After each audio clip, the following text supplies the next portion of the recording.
My next guest has been an active voice towards changing the polarizing political climate. Dean Phillips joins me now. Dean, welcome back to the show. In the immediate aftermath of Charlie Kirk's death, we saw an outpouring of condolences and condemnation from all sides of the political aisle. We heard from Barack Obama, Joe Biden, Bill Clinton. We even heard from Stephen Colbert and Jimmy Kimmel.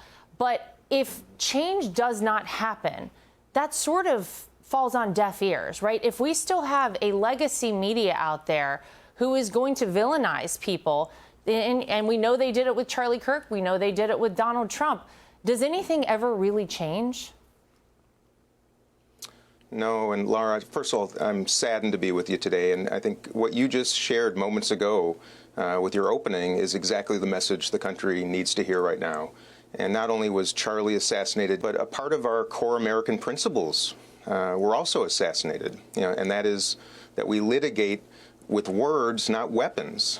And whether you agreed or disagreed with Charlie Kirk, what he espoused in his mission was actually to do exactly what I'm encouraging all of us to start doing more of, which is to spend time together and show up at events. And don't attack, but listen, learn, educate, and debate. And that is the only way forward. But yes, it's going to take all of us, Lara. And I do speak for, I think, most Democrats. We're just as heartbroken as any reasonable, patriotic American about what we're seeing. Having lost dear friends in Minnesota to an attack just a couple months ago, the same day a school shooting in Colorado where young children are hurt, the shooting in Annunciation Church in Minneapolis where kids were killed taking Mass. I just encourage everybody watching right now to really take a step back and recognize that the choice is ours. And I'm saddened that more elected leaders on both sides of the aisle right now aren't making that their core mission. And until we do, I'm afraid most Americans are going to continue to retreat to the corners, and it's going to make this harder and harder to solve. Yeah, well, listen, you're here, right? And this has been your goal. You have been willing to sit down and talk with anyone. You want to bring people from the fringes sort of back to the middle. Do you feel like this could be a point? I know you're saying maybe people say out there, it feels different this time, though, Dean. This really, I have heard from people who are not political at all that they have been devastated by Charlie Kirk's assassination. I've heard from people who I know have completely different political views as I do, how upset they were. You're just saying the same thing. Do you think we could take this opportunity and finally move in a different direction? And what would it take? Absolutely. In fact, I share that, what you just said, I share. I went to sleep last night. I brushed my teeth. I looked in the mirror, and I saw in that reflection a man who was grieving like I would for a dear friend or a loved one, because it strikes to the core of all of us. And I didn't know Charlie, but I did look online this morning to see if we had any banter back and forth on Twitter, and all I found was a very thoughtful tweet that he did about me just a few months ago on a certain subject. And it just goes to show when we make space and place to get together, it works. I did a series in Congress called Common Ground, where I got 6 Democrats, 6 Republicans together in Minnesota. We'd break bread, spend 2 or 3 hours together talking about issues. And every one of us, including me, would leave that inspired, energized, and optimistic about the future. So if we don't seize this moment, and I mean seize this moment, and do that every day, not much will change. But strangely enough, Lara, I am optimistic. And I think some of my colleagues, former colleagues in Congress, many of whom I would entertain at my home on both sides of the aisle, I hope are thinking about the same thing. How can each of us make it our mission, make it our leadership goal to simply demand respect, debate ideas, and return this country? Because if we're going to make America great again, we have to restore those core principles of respect, decency, compassion, cooperation. Those are the core American attributes that are shared by most of us. And I just want to thank you, Lara, again, for sending that message today on such a prominent platform, because both sides need to hear it. And we also have to spend time watching, listening, learning to people who see things differently. And I want to honor Charlie Kirk's legacy. May his memory be for a blessing, and may we act to do more speech and promote more debate and more education, more conversation, and then start solving problems, Lara, because we have not done that probably since the 1950s in America, solving problems. So to all of those listening, watching, thinking about how we can make a difference, let's get back to the basics. And I think it may be an opportunity to honor his memory, but most importantly, our duty as citizens of the most extraordinary country on earth.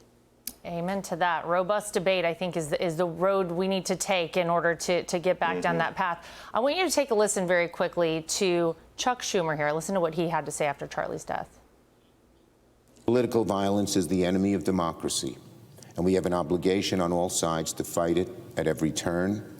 We must condemn it whenever it arises, wherever it arises, including this heinous murder of Charlie Kirk. There should be no finger pointing, because this is an attack on our democracy itself. You know, Dean, that line, attack on our democracy, we heard that a lot from your party, unfortunately, over the course of the past several years, especially as it relates to Donald Trump.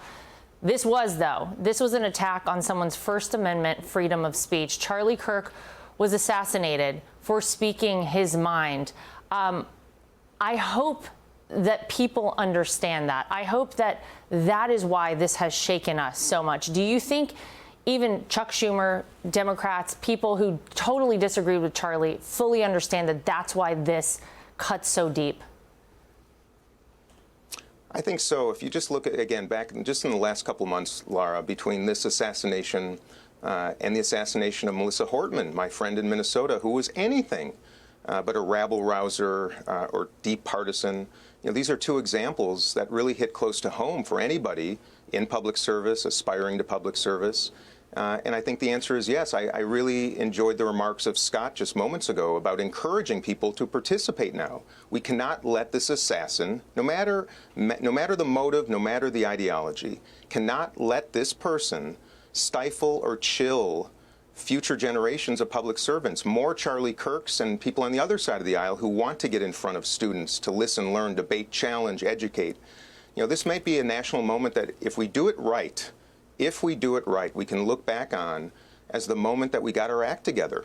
And that takes leadership. It takes leadership with Mr. Johnson and Mr. Jeffries, with Mr. Schumer, Mr. Thune, and with President Trump. And I would encourage everyone to make this job number one, mission number one. And Lara, last week, we spend $1 trillion a year, $1 trillion, on national defense. And I would argue that we have the resources, we have the competency, we have the people in place to invest in the new generation of young Americans who are really suffering. And it is not unique to a party, a religion, a geography. It's very human, and we all know it. All of us who are parents know it. And I would encourage everybody in leadership positions to make that our biggest priority for the future, protect, invest in, and ensure the health and emotional security of young people in this country, because we still have time. And I think this is a moment we can look back on, and may that be Charlie Kirk's most profound legacy. Well, I don't think any of us will forget where we were in the moment we heard about this happening. And the best thing we can do, of course, for Charlie is to carry that legacy on and to do so in a very positive way. So, Dean Phillips, thank you so much for your thoughts on an unfortunate time and an unfortunate situation. Thank you. Thank you, Lara. Hey, Sean Hannity here. Hey, click here to subscribe to Fox News YouTube page and catch our hottest interviews and most compelling analysis. You will not get it anywhere else.